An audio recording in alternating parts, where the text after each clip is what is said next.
My name is Erin R. Sandoval. I'm 31. I work in operations for a logistics company. Stable job, not flashy. I rent a decent apartment. I pay my bills on time. I'm not rich, but I'm not struggling either. I'm not trying to be impressive. I'm trying to be consistent. My boyfriend, now my ex, is 28. We had been together just under 2 years. He works in marketing. He's very social. Big friend group chats, brunches, birthdays that last entire weekends. From the outside, we probably looked fine. No screaming fights, no cheating that I knew about. We traveled a little, met each other's friends, talked loosely about the future without locking anything down. But there was always an edge with him, a way he talked to me when other people were around, like I was part of the set dressing, not the main cast. He had a habit of correcting me in public. Little things, how I told a story, what I wore, how I pronounced a word. If I pushed back, he'd smile and say, "Relax, I'm just helping you." His friends would laugh. I'd let it go. I told myself it was harmless. Friday night was his friend Lily's birthday. Loud place downtown, packed. The kind of bar where you have to lean in to talk and everyone's half performing for each other. I showed up on time, brought a gift, bought a round, did everything right. About an hour in, he was already tipsy and holding court. I stood next to him while he told some story about a woman he used to date who now runs a startup. One of his friends joked that he always dated up. That's when he looked right at me, smirked, and said, "Well, not always." People laughed. I felt it land, but I stayed quiet. A few minutes later, someone said something about relationships, and he waved his hand and said, "Honestly, she'll never really be on my level." Then he looked straight at me and said, "You'll never be good enough for me, but that's okay." It was loud. Everyone heard it. The room didn't explode or go silent like in movies. It was worse. A few people laughed. A couple looked away. Someone muttered, "Damn," under their breath. He just stood there smiling like he'd landed a perfect punch. I remember thinking that if I reacted emotionally, I'd look exactly like the person he was describing. Defensive, small, proving his point for him. So I didn't raise my voice. I didn't insult him back. I didn't storm off immediately. I just looked at him and said, "You're right." That caught him off guard. The smile flickered. He clearly expected an argument or a wounded speech. Instead, I nodded like he'd corrected my math. I took my jacket off the chair, put my phone in my pocket, and said, "Happy birthday to Lily." Calm voice, normal volume. He laughed and said, "Wait, are you being dramatic right now?" I said, "No, I'm agreeing with you." Then I walked out. I didn't slam the door. I didn't look back. I walked to my car, got in, and sat there for a minute with the engine off, letting the noise drain out of my head. Then I drove home.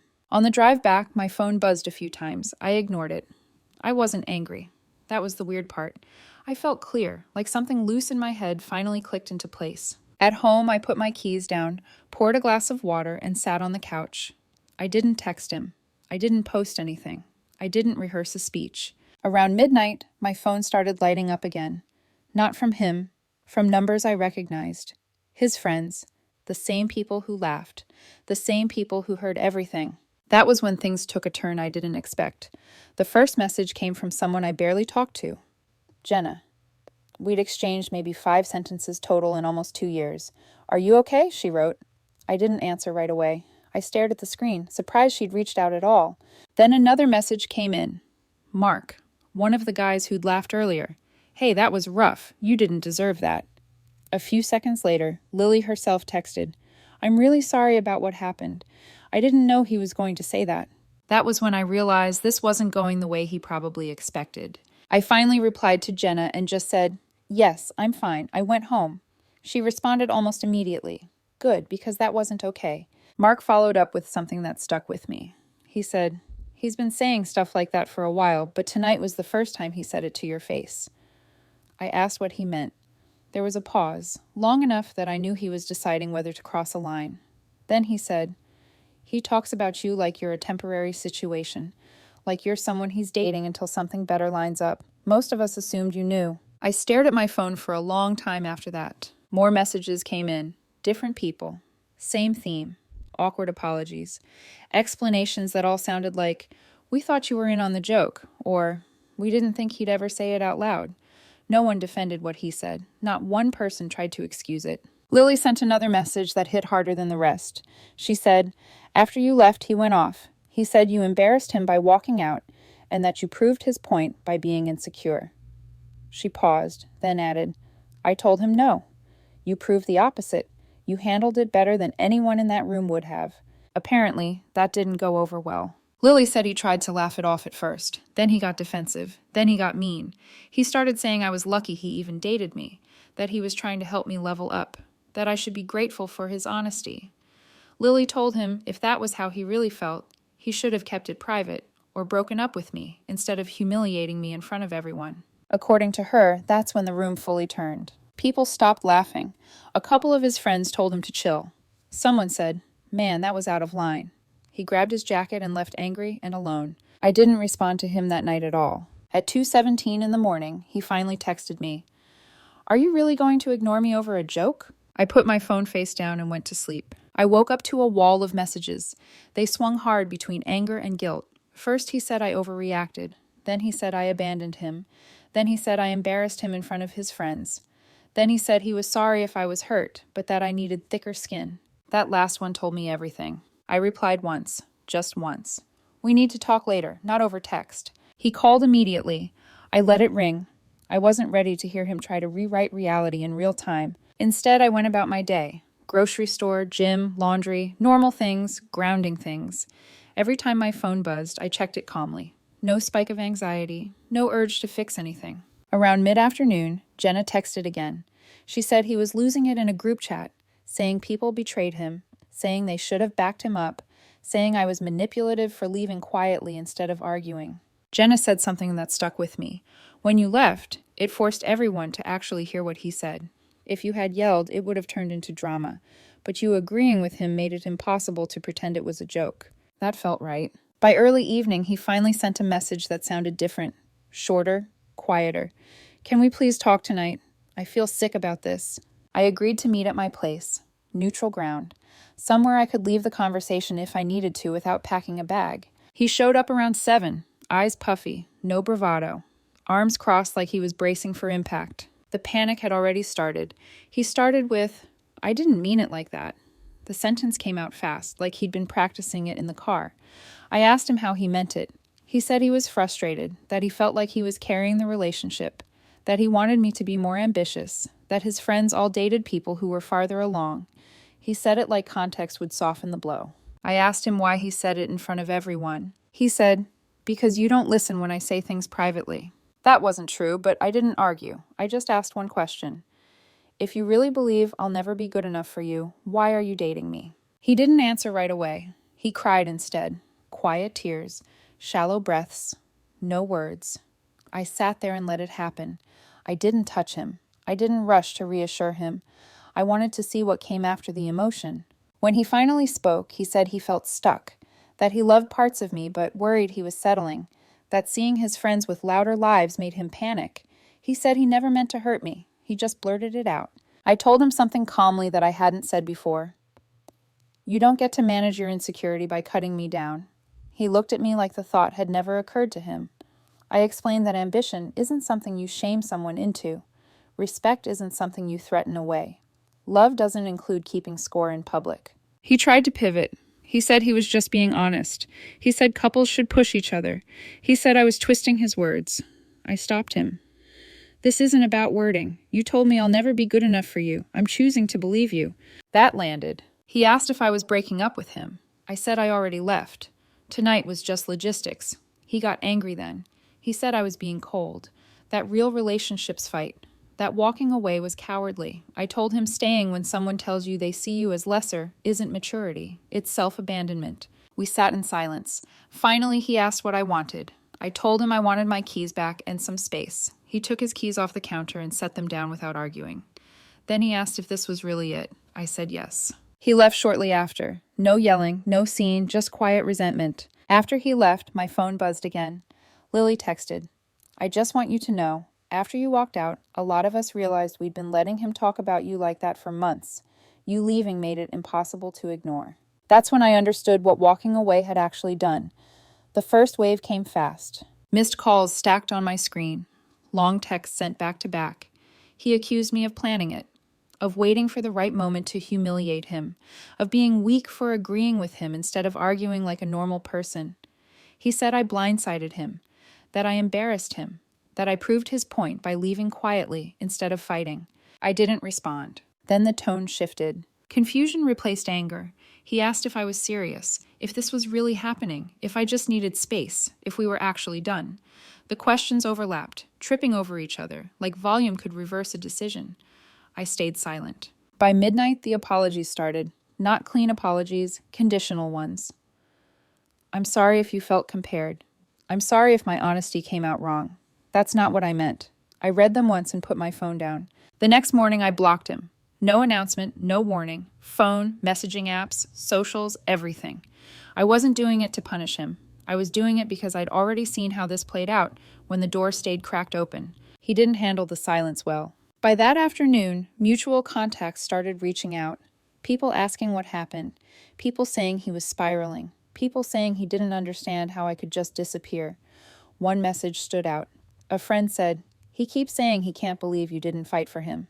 That made me laugh. Not because it was funny, but because it was revealing. Fight for what? A role where I was constantly being measured against someone else. A relationship where respect was conditional. He didn't miss me. He missed the validation. He missed having someone to push against. And now there was no surface left. That's when the unraveling began. Not loud, not dramatic. Just a slow loss of control he couldn't stop. He started reaching out through other people. Friends I barely knew. Co-workers. Even my cousin, who he followed on social media but had never spoken to. Different versions of the same message. He wants closure. He doesn't understand what happened. He just wants to talk like adults. I declined all of it. Not defensively, not angrily. Just no. What surprised me was how quickly his story started to crack once I stopped participating. Without my reaction, he had nothing to bounce off of. Without a villain actively engaging, his narrative stalled. A mutual friend told me he kept repeating the same line.